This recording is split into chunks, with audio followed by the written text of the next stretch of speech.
great writer. And I really enjoyed the book. After reading through it, I went Analog Church. The title caught my eye. And I thought, wow, not too many people are talking about this kind of thing. What was the impetus behind writing Analog Church? Yeah, I mean, it started years ago. Mostly I was asking questions of technology's sort of formational impact on me, just as a person, primarily like as a dad and as a husband. I just found myself, like many of us do, chained to this little device in my back pocket.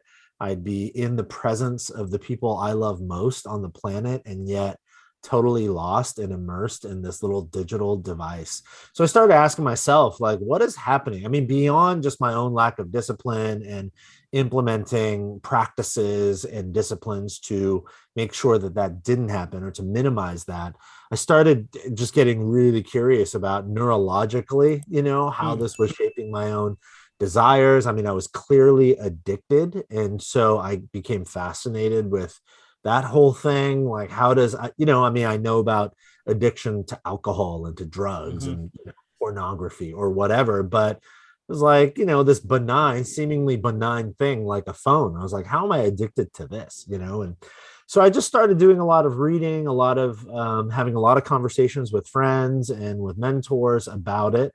And that led me down the path of asking the question, well, this can't be just me. And the statistics bear it out that it's not just me.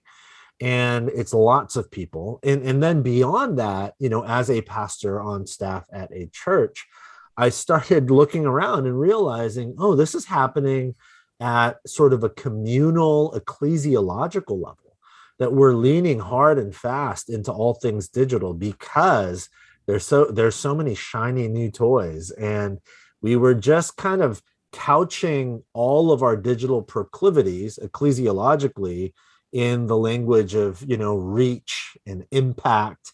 And I felt like we weren't asking enough questions about formation and how this stuff, not how it's allowing us to have more reach or more impact. That's fine. But I felt like we weren't asking enough of the questions about how this stuff was forming us. And if it's forming me and it's forming all of us, it certainly must be forming us communally and ecclesiologically. So then I just started going down that rabbit trail and reading and having lots of conversations and jotting some of my thoughts down, running some of my thoughts by, people, friends I respect and admire.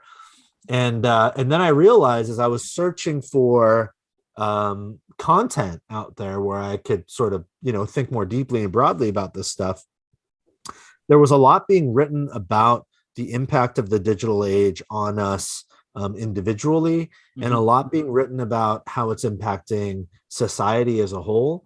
But I found that there was really almost nothing written about how it was impacting the church specifically. And so I just thought, man, no one's written about it. I'm thinking about it.